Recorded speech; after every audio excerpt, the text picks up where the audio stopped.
Hello student, आज આપણે ધોરણ 12 કેમેસ્ટ્રી ચેપ્ટર નંબર 10 માં રાસાયણિક પ્રક્રિયાઓ વિશે ભણીશું। હમણાં સુધી આપણે હેલો આલ્કેન સંયોજનોની બનાવટ, હેલો આલ્કેન સંયોજનોનું નામકરણ, એની અંદરની ભૌતિક ગુણધર્મો એ બધા વિશે જોઈ લીધું। હવે આપણે એના રાસાયણિક ગુણધર્મો વિશે વાત કરીશું। રાસાયણિક પ્રક્રિયાઓ એટલે એમની અંદરના બંધ તૂટે છે અને નવા બંધ બનવાની પ્રક્રિયાઓ છે। એનામાં તમારે 3 પ્રકારની રાસાયણિક પ્રક્રિયાઓ ભણવામાં આવશે। પહેલી છે કેન્દ્રાનુરાગી,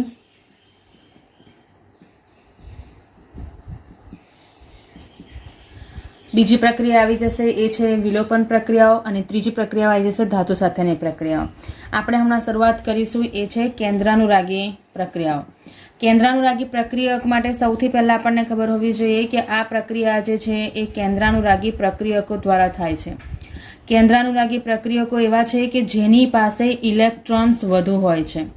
સાદી ભાષામાં જો કહીએ તો એ ઇલેક્ટ્રોનથી ભરપૂર હોય અને એ ઇલેક્ટ્રોનથી ભરપૂર હોવાથી એ જેની પાસે ઇલેક્ટ્રોન ઓછા હોય, ઓછા ઇલેક્ટ્રોન ધરાવતા પરમાણુ સાથે જોડાય। એટલે જ્યારે તમે હેલો આલ્કેન સંયોજનોમાં પ્રક્રિયા કરશો, કેન્દ્રાનુરાગી પ્રક્રિયાઓ કરશો, તો એ કેન્દ્રાનુરાગી પ્રક્રિયકમાં હેલો આલ્કેન સંયોજનોમાં જો આપણે જાણીએ છીએ કે CX બંધ બને છે તો હેલોજન જે છે એના ઉપર આંશિક ઋણ વીજભાર અને કાર્બન ઉપર આંશિક ધન વીજભાર આવે છે। આ જે વસ્તુ છે એની અંદર જ્યારે કેન્દ્રાનુરાગી પ્રક્રિયક આવશે તો એ કેન્દ્રાનુરાગી પ્રક્રિયક એ આ કાર્બન સાથે જોડાઈ શકે છે, કારણ કે કેન્દ્રાનુરાગી પ્રક્રિયક પાસે ઇલેક્ટ્રોનની સંખ્યા વધારે છે। હવે અહીંયા તમે ધ્યાન કરો તો તમને એ ખબર પડી જાય કે અહીંયા ઓલરેડી એક કેન્દ્રાનુરાગી પ્રક્રિયક જોડાયેલો જ છે કે જેની પાસે ઇલેક્ટ્રોનની સંખ્યા વધારે છે। એટલા માટે અહીંયા એક સંયોજનની અંદર જ એક બંધમાં જે કેન્દ્રાનુરાગી પ્રક્રિયક જોડાયેલો છે એનું વિસ્થાપન બીજા કેન્દ્રાનુરાગી પ્રક્રિયક સાથે થાય છે। એટલા માટે આ પ્રક્રિયાઓને કેન્દ્રાનુરાગી વિસ્થાપન પ્રક્રિયાઓ કહે છે, જેનામાં એક પ્રક્રિયક બીજા પ્રક્રિયક દ્વારા એક્સચેન્જ થઈ જાય છે એવું તમે કહી શકો છો। એટલે અહીંયા એક કેન્દ્રાનુરાગી પ્રક્રિયક જે છે બીજા કેન્દ્રાનુરાગી પ્રક્રિયક દ્વારા બદલાઈ જાય છે। કેન્દ્રાનુરાગી પ્રક્રિયકોની ખાસિયતમાં એટલું ધ્યાન આપણને હોવું જોઈએ કે એનામાં ઇલેક્ટ્રોનની સંખ્યા વધારે હશે અને એ એક ધન વીજભારિત આયન સાથે ઝડપથી જોડાઈ જશે, એ બી આંશિક ધન વીજભારિત હોય તે। અહીંયાથી જે સમૂહ જે છે છૂટો પડે છે એને અવશિષ્ટ અથવા તો દૂર થનાર સમૂહ કહેવાય છે। જે પણ સમૂહ આનામાંથી જે ક્રિયાશીલ સમૂહ અથવા પ્રક્રિયક અહીંથી દૂર થશે એને શું કહીશું આપણે? અવશિષ્ટ સમૂહ। આ જે પ્રક્રિયાઓ છે એ પ્રક્રિયાઓ માટે કેન્દ્રાનુરાગી પ્રક્રિયકો જવાબદાર છે। એટલે કે જ્યારે આ પ્રક્રિયા થશે તો એના માટે કયા કયા પ્રક્રિયકો ભાગ લે તો એ કેન્દ્રાનુરાગી પ્રક્રિયકના આધારે એમનામાંથી નિપજ બને। જેમ કે આલ્કોહોલ છે, CN છે, નાઇટ્રો ગ્રુપ છે, એમાઇન ગ્રુપ છે, હેલોજન ગ્રુપ છે, એસ્ટર છે, સાદો આલ્કેન પણ એક આલ્કાઇલ સમૂહ પણ છે, જોડાઈ શકે છે। આ જે પ્રક્રિયાઓ થઈ છે, આ બધા જે પ્રક્રિયકો છે એ પ્રક્રિયકો જોડાઈને આ કેન્દ્રાનુરાગી પ્રક્રિયકો પ્રક્રિયા કરે છે। જેમ કે OH જોડાશે તો એનામાંથી આલ્કોહોલ મળી જાય। આ બેની વાત આપણે હમણાં કરીએ। એમાઇન જોડાય છે તેનામાંથી પ્રાથમિક એમાઇન, તૃતીયક એમાઇન પ્રકારના સંયોજનો બની શકે છે। કોઈ હેલાઇડ જોડાઈ શકે છે તો આયોડાઇડ જોડાઈ શકે, બ્રોમાઇડ જોડાઈ શકે, ક્લોરાઇડ જોડાઈ શકે। એસ્ટર જે છે એસ્ટરમાંથી તમને એસ્ટરના નિપજો મળી શકે છે। સાદા આલ્કાઇલ સમૂહ જોડાઈને તમને આલ્કેનની નિપજો મળી શકે છે। આ જે છે એ સાદા કેન્દ્રાનુરાગી પ્રક્રિયકો છે જેનામાંથી એ ડાયરેક્ટ કાર્બન સાથે જોડાઈને એનામાંથી એક નવો ક્રિયાશીલ સમૂહ જોડાવાથી એક નવું સંયોજન બનાવશે। પણ અહીંયા મેં તમને જે 2 રાઉન્ડ કર્યા છે એ વસ્તુની જો ધ્યાન કરીએ, CN અને NO2, CN અને NO2 બંને એવા છે કે જેની અંદર પર્ટિક્યુલર તમે વાત કરીએ તો આ જે બંને સમૂહો છે એ બંને સમૂહોને ઉભય કેન્દ્રાનુરાગી પ્રક્રિયક કહેવાય છે। તમે ઉભયદંતી પણ કહી શકો છો। ઉભયદંતી કેન્દ્રાનુરાગી પ્રક્રિયક કહે છે। ઉભયદંતી કેન્દ્રાનુરાગી પ્રક્રિયક કહેવાનું કારણ જો સમજીએ, ઉભયદંતી કેન્દ્રાનુરાગી પ્રક્રિયા આ જે બે પ્રક્રિયક છે બંને પ્રક્રિયક એવા છે કે જેની અંદર કાર્બન એટલે કે જે બંધ બનાવવાનું, સપોઝ કે મારે આર સાથે જોડવાનું છે તો એ CN તરીકે જોડાશે તો એનામાંથી શું બની જશે? સાયનાઇડની પદ બને. પણ એની જગ્યાએ જો એ NC સાથે જોડાઈ જાય તો એ બની જશે આઇસોસાયનાઇડ.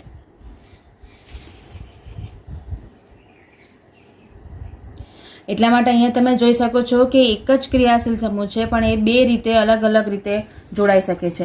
અહીંયા જે એનામાં તમે એને એવું કહી શકો છો કે આ બંને બે બંધારણ આપે છે, જેની અંદર એવા બે બંધારણ આપે છે કે જેનામાં કાર્બન એટલે કે જે બંધ બનાવવામાં ભાગ લે છે એ બંને પરમાણુ બદલાઈ ગયા અને એના આધારે સંયોજનનું નામ પણ બદલાઈ જાય છે. સેમ વસ્તુ નાઇટ્રો સાથે થાય. એનામાં પણ એવું જ પ્રોબ્લેમ થઈ કે નાઇટ્રોની અંદર પણ જો તમે કન્સિડર કરશો તો એની અંદર પણ ઓક્સિજન સાથે જો જોડાય છે તો એ તમારું નાઇટ્રાઇટ સંયોજન બનશે. પણ નાઇટ્રોજન સાથે જોડાઈ જાય તો એને નાઇટ્રો સંયોજન કહેવાય.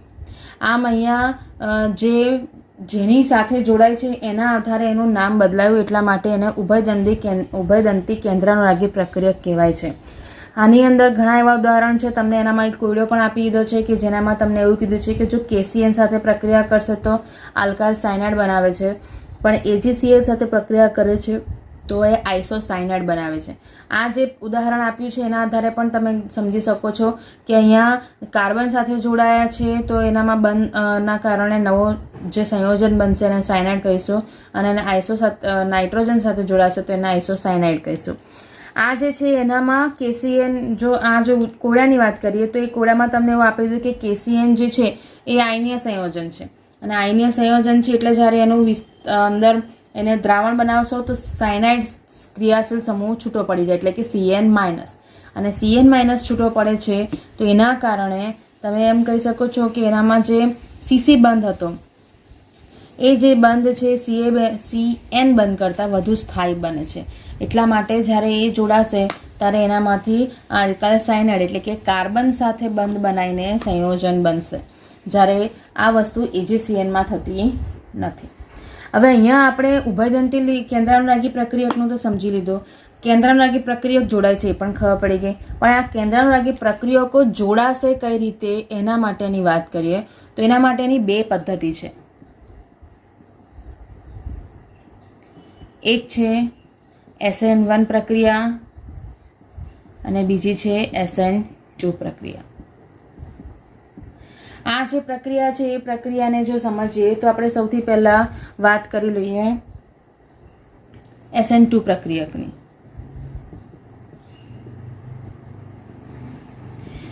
SN2 પ્રક્રિયા જે છે એને જો બીજા સાદી ગુજરાતી ભાષામાં આપણે પૂરું એનું ફૂલ ફોર્મ કરીએ તો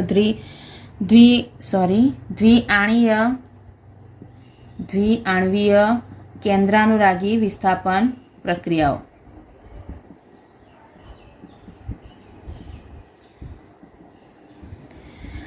આ જે પ્રક્રિયા છે એના જે અમુક મુદ્દાઓ તમારે યાદ રાખી લેવાના છે. એ મુદ્દાઓની જે વાત કરીએ તો સૌથી પહેલાં તમને જે શબ્દ આપી દીધો છે એ જે દ્વિઆણવીય મતલબ આની અંદર તમારા બે અણુઓ જે છે એ બંનેની ભાગીદારી મહત્વની ગણાશે અને એટલા જ માટે પહેલો મુદ્દો થઈ જશે કે આ જે છે એની અંદર જ્યારે એનો પ્રક્રિયા વેગ ગણવામાં આવશે, પ્રક્રિયા વેગ જે એ બંને પ્રક્રિયકોની સાંદ્રતા ઉપર આધાર રાખે છે અને આ એની ખાસિયત છે. બે પ્રક્રિયકોની સાંદ્રતા પર આધાર રાખે છે એટલા માટે એને દ્વિઆણીય કીધો છે. બીજી આની ખાસિયત છે કે આ એક જ તબક્કામાં થતી પ્રક્રિયા છે. ભલે અહીંયા તમને SN2 વંચાય છે પણ એ એક જ તબક્કામાં થાય છે. આ બંને પ્રક્રિયકોની ખાસિયત છે કે એ ઓલ્ટરનેટ છે. જેના ઉપર 2 લખેલું છે એક જ તબક્કામાં થાય છે, જેના પર 1 લખેલું છે એ 2 તબક્કામાં થાય છે. એટલે આ જે છે એની અંદર એક જ તબક્કામાં થતી આ પ્રક્રિયા છે. ત્રીજું જે છે એને જો કન્સિડર કરો છો તો જે જનક એટલે મીન્સ તમે એવું કહી શકો છો કે શરૂઆતનો જે પ્રક્રિયક છે, શરૂઆતના પ્રક્રિયકનો વિન્યાસ બદલાઈ જાય. અહીંયા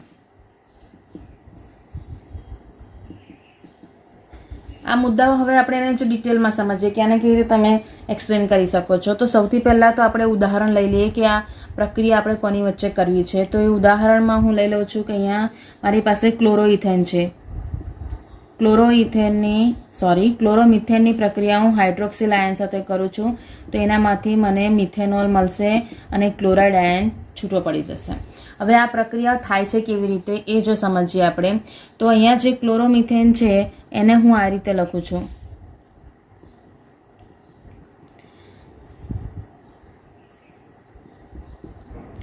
આ જે પ્રક્રિયા છે એનામાં OH ક્રિયાશીલ સમૂહ અહીંયાથી જોડાશે. હવે આ જો તમને ધ્યાન હશે જ 11મા ધોરણમાં તમે ભણી ગયા છો કે આ જે છે સામાન્ય રીતે ઘન ફાચર મતલબ કે આ રીતનો જે આકાર બનાવેલો છે એ વસ્તુ તમે પેજની પાછળનો ભાગ એટલે કે જો તમે આ બોર્ડ જે છે એને જો સમતલ ગણી શકો તો જે આ સીધી લાઈનો છે એ એક જ સમતલમાં છે ગોઠવાયેલા, કાર્બન, Cl અને હાઇડ્રોજન. આ બે હાઇડ્રોજન જે છે એનામાં આ ઘન ફાચર જેવો આકૃતિ દોરી છે એ કેવું કહેવાશે કે આ બોર્ડની પાછળનો ભાગ છે, ત્યાં હાઇડ્રોજન છે અને આ ડેશ કરેલો ભાગ જે છે એ બોર્ડથી ઉપરની સાઈડ છે, એ રીતે એવું કહેવાય. એટલે આમ જે છે એ આ સ્ટ્રક્ચર્સમાં 3 ડાયમેન્શન ઇમેજ તમને કન્સિડર કરાવડાય છે કે હાઇડ્રોજન કઈ જગ્યાએ હોઈ શકશે. હવે આ પ્રક્રિયા જ્યારે થશે ત્યારે એની અંદર વચ્ચે એક એવો સમય આવશે જ્યારે કાર્બન સાથે હાઇડ્રોજન જે છે એ તો અહીંયા આવી રીતે રહ્યા, પણ એક બાજુ Cl જે છે એ છૂટા પડવાનો ટ્રાય કરશે અને OH ક્રિયાશીલ સમૂહ જે છે એ જોઈન્ટ થવાનો ટ્રાય કરશે. આ બંને ઉપર આંશિક ઋણ વીજભાર છે. આ જે વસ્તુ થઈ છે એ તમારે એમ કહી શકો છો કે સંક્રાંતિ અવસ્થા છે. એ સંક્રાંતિ અવસ્થામાં થાય છે શું કે હાઇડ્રોક્સિલ આયન જે છે એ કાર્બન સાથે વિરુદ્ધ દિશામાં જોડાવાનો ટ્રાય કરશે. વિરુદ્ધ દિશામાં એટલે આ જે કાર્બન છે ને અહીંથી OH ગ્રુપ છે અહીંથી જોડાશે. એનું કારણ છે આ બાજુ ઓલરેડી ક્લોરીન છે જેના ઉપર આંશિક ઋણ વીજભાર રહેલો છે. હવે અહીંયા ક્લોરીન હાજર છે તો ત્યાંથી તો OH ક્રિયાશીલ સમૂહ આવી નથી શકવાનો, એને એનાથી વિરુદ્ધ દિશામાં એન્ટ્રી કરવી પડે તો જ એમની વચ્ચે અપાકર્ષણ થાય નહીં. જો એક જ સાઈડથી OH ક્રિયાશીલ સમૂહ આવશે એટલે સપોઝ કે અહીંથી આવવાનો ટ્રાય કરશે તો એમને અપાકર્ષણ નડશે અને પ્રક્રિયા થાય નહીં. એટલે અહીંયા વિરુદ્ધ દિશામાંથી OH ક્રિયાશીલ સમૂહ એન્ટ્રી કરે છે. તો OH ક્રિયાશીલ સમૂહ એન્ટ્રી કરીને કાર્બન સાથે આકર્ષણ ધરાવશે. એ બાજુ અહીંયા ક્લોરીન જે છે એ એનું આકર્ષણ થોડું ઓછું કરી અને ત્યાંથી છૂટો થવાનો ટ્રાય કરશે. પણ આ અવસ્થા દરમિયાન ના OH ક્રિયાશીલ સમૂહ સંપૂર્ણપણે અહીંયા જોડાયો છે અને ક્લોરીન આયન જે છે સંપૂર્ણપણે અહીંથી છૂટો પડ્યો નથી. મતલબ કે આ જે કાર્બન છે એની આ સંક્રાંતિ અવસ્થામાં 5 સંયોજકતા થઈ. તમે જોઈ શકો છો 3 હાઇડ્રોજનની, 1 OHની અને 1 Clની. એટલા માટે આ જે છે અવસ્થા એની અંદર તમને જે એનું સ્વરૂપ મળશે મતલબ કે એને તમે એવું કન્સિડર કરી શકો છો કે સીધે સિમ્પલ આ જે છે એ અવસ્થા દરમિયાન એ અસ્થાયી સ્થિતિ પ્રાપ્ત કરશે. એનું કારણ જ છે કાર્બન જે છે એની વેલેન્સી અહીંયા 4ની જગ્યાએ 5 થઈ ગઈ છે અને 5 હોય તો એ કાર્બન તમારો અસ્થાયી જ રહેવાનો છે. આ કાર્બનની અંદર સંક્રાંતિ અવસ્થા જ્યારે ખતમ થઈ જશે એના પછી સાદું સિમ્પલ Cl આયન અહીંથી છૂટો પડી જશે અને OH ક્રિયાશીલ સમૂહ અહીંયા જોડાઈ જશે અને એના કારણે નવું જે સ્ટ્રક્ચર બનશે એ નવું સ્ટ્રક્ચર તમારું કંઈ આ રીતે હશે અને ક્લોરાઇડ આયન અહીંયાથી છૂટો પડી ગયો. તો અહીંયા તમે જોઈ શકો છો કે જે ક્લોરોમિથેન હતો એ ક્લોરોમિથેનનો જે રીતનો વિન્યાસ હતો એના કરતાં અપોઝિટ વિન્યાસ મતલબ હાઇડ્રોજન જે આ બાજુ હતા એ પલટાઈને આ બાજુ જતા રહ્યા જ્યારે એ મિથેનોલ બનાવશે. તો અહીંયા તમને પહેલો મુદ્દો જે છે એ પછી આપણે બીજો મુદ્દો જે છે કે એક જ તબક્કામાં થાય છે. આખી જ પ્રક્રિયા એક જ સ્ટેપમાં થઈ ગઈ. સંક્રાંતિ અવસ્થા જે થાય છે થોડાક સમય માટે થાય છે પણ આ કન્ટિન્યુઅસ પ્રોસેસ છે એટલા માટે એક જ તબક્કામાં થાય છે. એ વસ્તુ આપણે અહીંયા સાબિત કરી. બીજી વસ્તુ છે કે શરૂઆતના પ્રક્રિયકનો જે વિન્યાસ હતો એ બદલાઈ જાય છે. તો ક્લોરોમિથેનમાં હાઇડ્રોજનનું સ્થાન જે બાજુ હતું એની જગ્યાએ અહીંયા બદલાઈ ગયું છે. એનું કારણ આપણે જોઈ લીધું કે સંક્રાંતિ અવસ્થામાં જ્યારે એક બાજુથી OH અને બીજી બાજુથી Cl જોડાયેલો હોય તો હાઇડ્રોજન પોતાને અપાકર્ષણથી બચાવવા બીજું એનામાં ઓછામાં ઓછો અવરોધ થાય એટલા માટે હાઇડ્રોજન આવી રીતે સીધી દિશામાં ગોઠવાઈ જાય છે અને એનાથી જ OH અને Cl બંનેને ફાયદો થઈ જાય છે કે OH અહીંયા જોડાવાનો ટ્રાય કરશે અને Cl અહીંથી છૂટા પડવાનો ટ્રાય કરશે. હવે OH આ સાઈડથી જોડાઈ ગયો હોય તો સીધી સિમ્પલ વસ્તુ છે, હાઇડ્રોજન એનાથી દૂર ખસી જશે અને એના કારણે એ વિરુદ્ધ બાજુ જતા રહેશે. આમ વિન્યાસ બદલાઈ જાય છે. હવે વાત રહી જ્યારે બંને પ્રક્રિયકોની સાંદ્રતા ઉપર આધાર રહે છે. દ્વિઆણીય પ્રક્રિયા છે, બંને પ્રક્રિયક એટલે હાઇડ્રોક્સિલ આયન અને ક્લોરોમિથેન, જ્યારે તમારે આ પ્રક્રિયાનો વેગ ગણવાની વાત આવી છે ત્યારે આ બંનેની સાંદ્રતા તમારે કન્સિડર કરવી પડે, કારણ કે આની અંદર એક જ સ્ટેપની અંદર આ બંને રિએક્ટ થઈ જાય છે. આ પ્રક્રિયાની અંદર જો SN2 માટેની ખાસિયતમાં મેં તમને 3 મુદ્દા કહી દીધા. એની અંદરની જો બીજી વસ્તુ વાત કરીએ તો એ છે કે ક્યાં ઝડપથી પ્રક્રિયા કરાવી શકે છે. એ પહેલાં આપણે જે અહીંયા વિન્યાસ બદલ્યો છે, એ વિન્યાસ જે બદલાયો છે એના કારણે આ જે પ્રક્રિયા થઈ ગઈ એને શું કહેવાશે? વિન્યાસનું વ્યુત્ક્રમણ, મતલબ કે ઇન્વર્ઝન ઓફ કોન્ફિગરેશન. આ જે છે એ વિન્યાસ બદલાવાના કારણે એને તમે કન્સિડર કરી શકો છો. આની અંદર સામાન્ય રીતે લેવા જઈએ તો જ્યારે તમને કમ્પેરિઝન આપે મતલબ SN2 પ્રક્રિયા જે છે એ કયા પ્રકારના સંયોજનો સરળતાથી આપી શકે છે, તો એની જો વાત કરીએ તો અહીંયા આપણે જોયું એ પ્રમાણે આની અંદર ઓછામાં ઓછો અવરોધ હોય તો પ્રક્રિયા વ્યવસ્થિત ઝડપથી થઈ શકશે. અને ઓછામાં ઓછો અવરોધ જો કન્સિડર કરવો હોય તો સપોઝ કે મારી પાસે એક સાદું આલ્કાઇલ હેલાઇડ છે.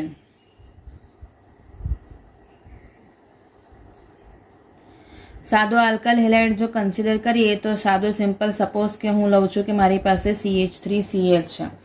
આની અંદર જોવા જાઓ તો સાદો સિમ્પલ હેલાઇડ ગ્રુપ જે છે એક જ કાર્બન સાથે જોડાયેલો છે. એની જગ્યાએ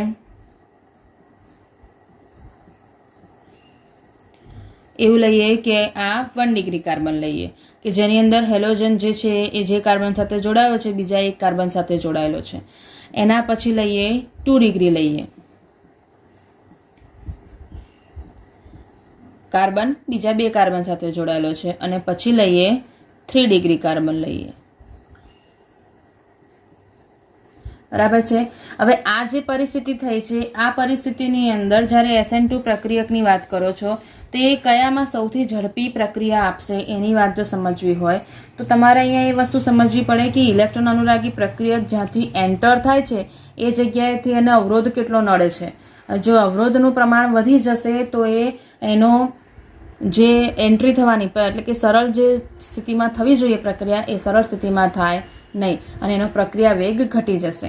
હવે તમે અહીંયા દેખી શકો છો. આને જો મારે સ્ટ્રક્ચર કરવું હોય તો હમણાં જ જે આપણે ઉદાહરણ સમજ્યા છીએ એ જ ઉદાહરણ છે આ વસ્તુ, જેની અંદર જોવા જાઓ છો તો કાર્બન છે, એની અંદરના હાઇડ્રોજન જે છે એ હાઇડ્રોજન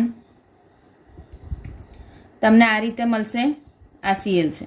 અહીંથી કોણ એન્ટર થશે? OH ક્રિયાશીલ સમૂહ એન્ટર થઈ જાય. એના સેકન્ડમાં જો હું કન્સિડર કરું છું તો મારી પાસે અહીંયા 2 હાઇડ્રોજન છે, આ એક Cl છે અને અહીંયા હજુ એક CH3 છે અને અહીંયાથી એને ક્યાં OH ને એન્ટર કરવાની છે. એવી જ રીતે અહીંયા જો હું કન્સિડર કરીશ તો આ કાર્બન છે, આ Cl છે, નીચે એક હાઇડ્રોજન છે, એની અંદર એની પાસે 2 અહીંયા એક કરી દઈએ, થોડા એકબીજાથી અવરોધ ઉત્પન્ન કરે એટલા માટે એને દૂર દૂર રાખીએ. આ એક હાઇડ્રોજન છે અને અહીંયા ફરીથી એક CH3 છે. બરાબર છે.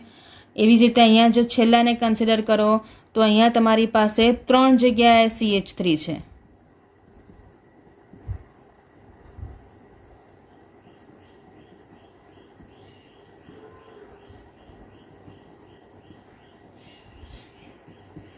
હવે આ બધી જગ્યાએ ઓપોઝિટ જગ્યાએ OH ક્રિયાશીલ સમૂહ એન્ટર થાય. તમે આકૃતિમાં જ દેખી શકો છો કે અહીંયા કેટલું બધું કોમ્પ્લિકેશન લાગે છે. અહીંયા એ કોમ્પ્લિકેશન થયું છે તો વિચારી શકો છો કે જ્યારે અવકાશીય બંધારણની વાત કરીશું તો એની અંદર તો આ પરમાણુઓની અંદર કેટલી બધી અથડામણ થાય. તો અહીંયા તમે જોઈ શકો છો કે જ્યારે આ OH ક્રિયાશીલ સમૂહના આ કાર્બન સાથે જોઈન થવું હશે તો એના માટે ખૂબ જ ઇઝી છે, કારણ કે એને અવરોધ કરવા માટે હાઇડ્રોજન નડવા નથી, હાઇડ્રોજન સીધા ગોઠવાઈ જશે. અહીંયા આવશો તો કમ્પેરિઝનમાં આના કરતાં અહીંયા થોડોક અવરોધ વધારે છે, કારણ કે એક CH3 છે. જ્યારે એની સાપેક્ષમાં આ ત્રીજા પર આવશો, મતલબ કે 2 ડિગ્રી ઉપર, તો અહીંયા એને 2 CH3 નડી રહ્યા છે. આ પેલા જેવી થઈ રહ્યું છે કે અહીંયા એક નાના સા બોલને તમારે ગોઠવવાનું છે, પણ એની આજુબાજુ બીજા 2 મોટા ફૂટબોલ જેવા બોલ મૂકી દો તો સીધી વસ્તુ છે કે એ નાનો બોલ ઇઝીલી અંદર એન્ટર થઈ શકવાનો નથી. જ્યારે એની સાપેક્ષમાં સૌથી છેલ્લે આવશો તો અહીંયા તમને 3 CH3 મળે છે. જે 3 CH3 મળે છે તો સૌથી હાઈએસ્ટ અવરોધ અહીંયા જોવા મળશે, મતલબ કે 3 ડિગ્રી ઉપર. અને અવરોધ વધુ છે, અથડામણ વધુ થાય એટલા માટે જ્યારે તમે SN2 પ્રક્રિયાની સરળતા સમજશો કે SN2 પ્રક્રિયા સરળતાથી કઈ સ્થિતિમાં થઈ શકે છે, તો સૌથી સાદા આલ્કાઇલ હેલાઇડમાં સૌથી સરળ, સૌથી ઝડપી એ થઈ શકશે. જ્યારે એના પછી 1 ડિગ્રીમાં થોડીક વાર લાગશે, 2 ડિગ્રીમાં એના પછી વાર લાગશે, અને સૌથી વધારે વાર ક્યાં લાગશે? 3 ડિગ્રીમાં. એટલે SN2 પ્રક્રિયા માટેનો જો સરળતાનો ક્રમ કન્સિડર કરશો અથવા તો ઝડપથી થઈ શકતી પ્રક્રિયાઓ છે તો એના માટે તમારે આવી જશે આ રીતનો ક્રમ, જેનામાં 1 ડિગ્રીથી 3 ડિગ્રી તરફ જાઓ છો તો SN2 પ્રક્રિયાનો વેગ ઘટે. સવાલ સમજી લેજો, મેં તમને એવું કીધું છે 1 ડિગ્રીથી 3 ડિગ્રી તરફ જાઓ તો SN2 પ્રક્રિયાનો વેગ ઘટે, પણ 3 ડિગ્રીથી 1 ડિગ્રી તરફ જશો તો SN2 પ્રક્રિયાનો વેગ વધે. હવે આના જ રિલેટેડ આપણે SN1 પ્રક્રિયા જો સમજીએ તો SN1 પ્રક્રિયા આના કરતાં થોડીક ઉલટી છે. ઉલટી મતલબ હમણાં જેમ આપણે SN2 પ્રક્રિયા માટેના પોઈન્ટ્સ કીધા હતા એના કરતાં ઊંધા પોઈન્ટ્સ આનામાં SN1 પ્રક્રિયા માટે થાય. જેમ કે સૌથી પહેલું જો કન્સિડર કરો છો તો પ્રક્રિયાનો વેગ જે છે એ પ્રક્રિયાનો વેગ ફક્ત એક જ પ્રક્રિયકના સાંદ્રતા ઉપર આધાર રાખે છે. SN2 પ્રક્રિયકમાં આપણે 2 પ્રક્રિયકોની સાંદ્રતા ઉપર આધારિત હતું, જ્યારે અહીંયા ફક્ત એક જ પ્રક્રિયકની સાંદ્રતા ઉપર એ આધારિત છે. એટલા માટે એને શું કહેવાય છે? એક આણ્વીય કેન્દ્રાનુરાગી વિસ્થાપન પ્રક્રિયાઓ.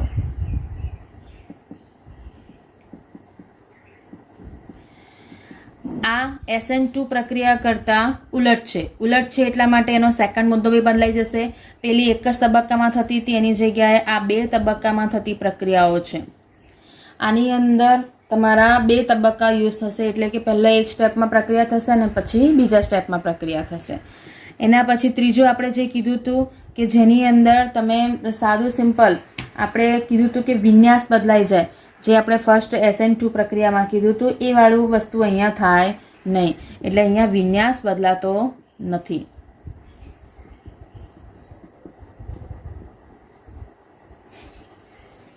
આની અંદરનો જ્યારે કહેવાય જેમ કીધું પહેલાં કરતાં બિલકુલ ઉલટ છે, તો એ ઉલટ પ્રક્રિયા માટે હું પહેલેથી એવું કન્સિડર કરી શકું છું કે આની અંદર 3 ડિગ્રી પ્રક્રિયકો એટલે કે 3 ડિગ્રી આલ્કાઇલ હેલાઇડ જે છે એ સરળતાથી પ્રક્રિયા કરી શકે છે.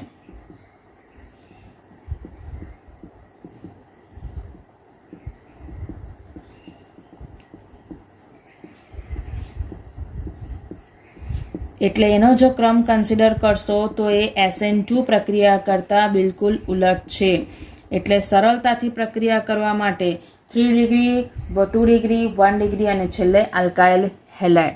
એટલે આમ તમે જાઓ છો તો આ SN2 પ્રક્રિયાનો વેગ વધે, SN1 પ્રક્રિયાનો વેગ વધે. ક્યાંથી? આલ્કાઇલ હેલાઇડથી 3 ડિગ્રી તરફ જાઓ છો ત્યારે. જ્યારે એના કરતાં ઊંધું હોય, જ્યારે તમે આ દિશામાં જશો તો SN2 પ્રક્રિયાનો વેગ વધે. આ તીરને બરાબર સમજો.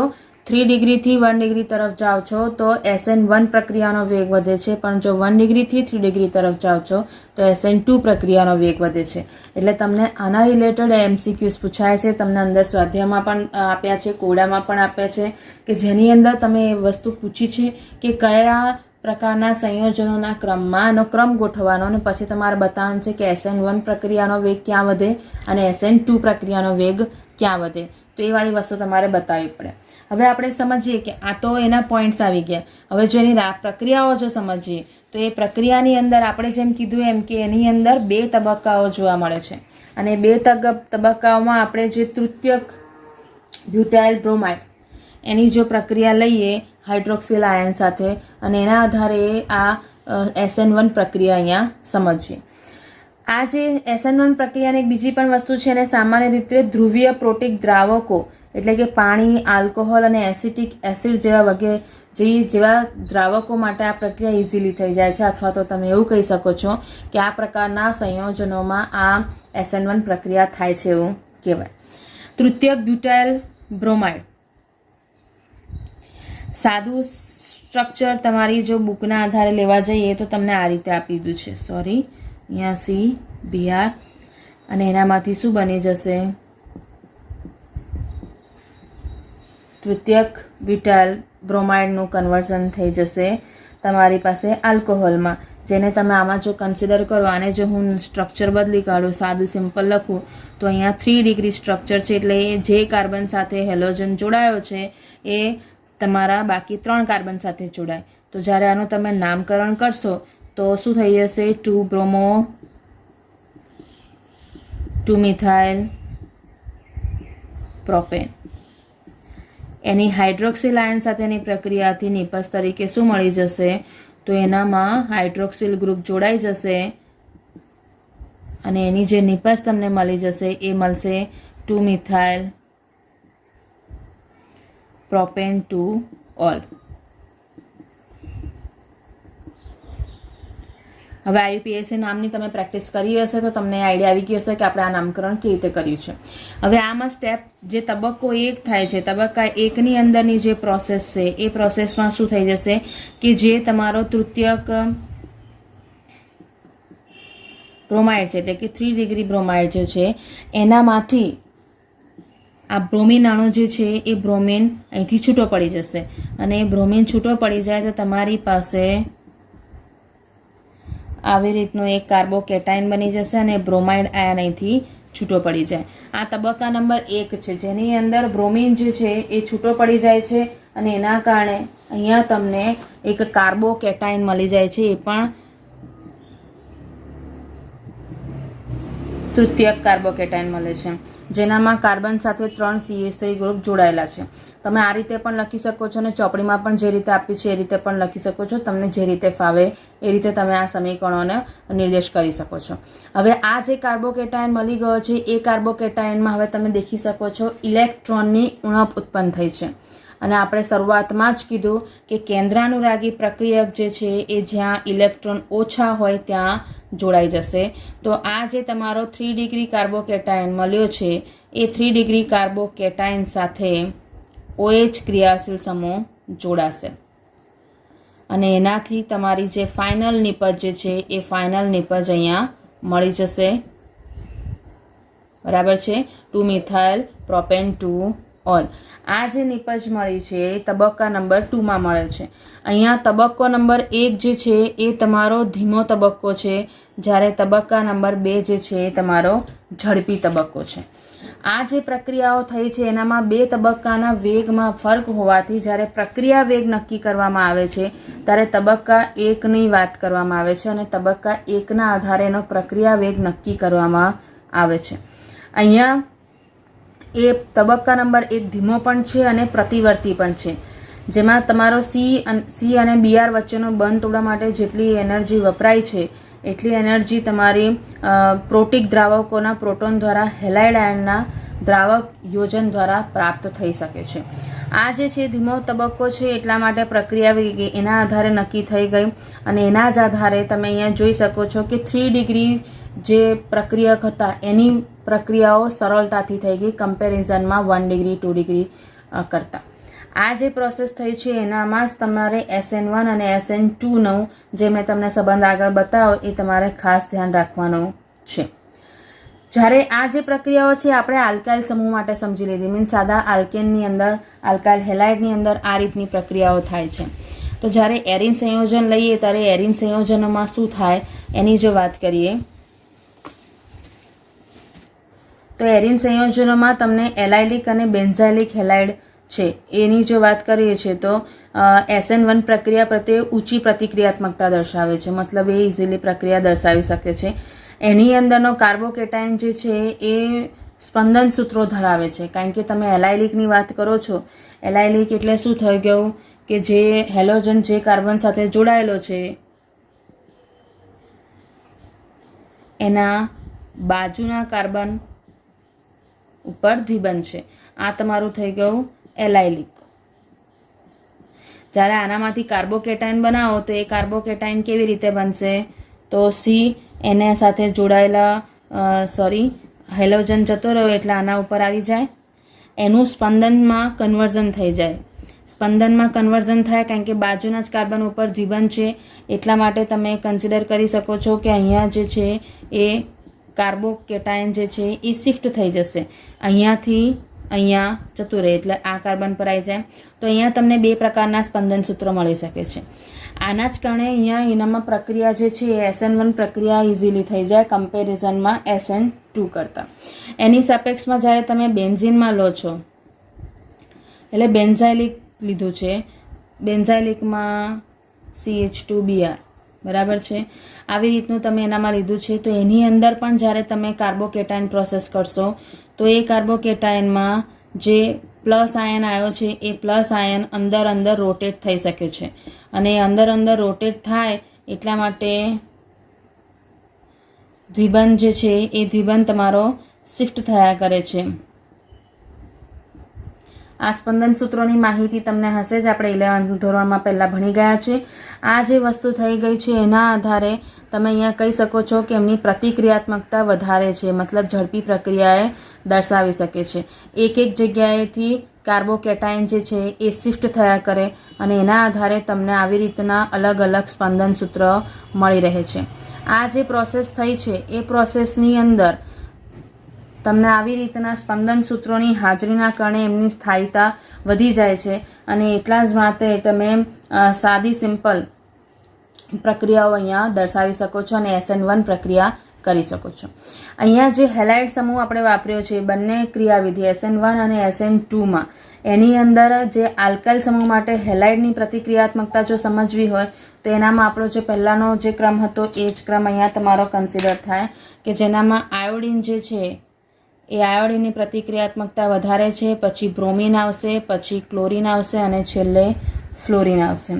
એટલે અહીંયા જ્યારે તમારે કોઈ પણ હેલાઇડ સાથે પ્રક્રિયા કરો છો અને એનામાંથી તમારે એનામાં શિફ્ટ કરવાનો છે કોઈ કેન્દ્રાનુરાગી પ્રક્રિયક, એટલે કે તમારો OH ક્રિયાશીલ સમૂહ અથવા તો કોઈ નાઇટ્રો ગ્રુપ છે અથવા તો કોઈ પણ કેન્દ્રાનુરાગી પ્રક્રિયક તમારે શિફ્ટ કરવો છે, તો એનામાં પણ કમ્પેરિઝન જો આપે છે કે કયો હેલાઇડ જે છે ઇઝીલી પ્રક્રિયા આપી દેશે, તો એ હેલાઇડના તમારે ક્રમ જે છે એમાં આયોડિન સૌથી ફર્સ્ટ પર આવશે, પછી બ્રોમિન, પછી ક્લોરિન, પછી ફ્લોરિન આવશે.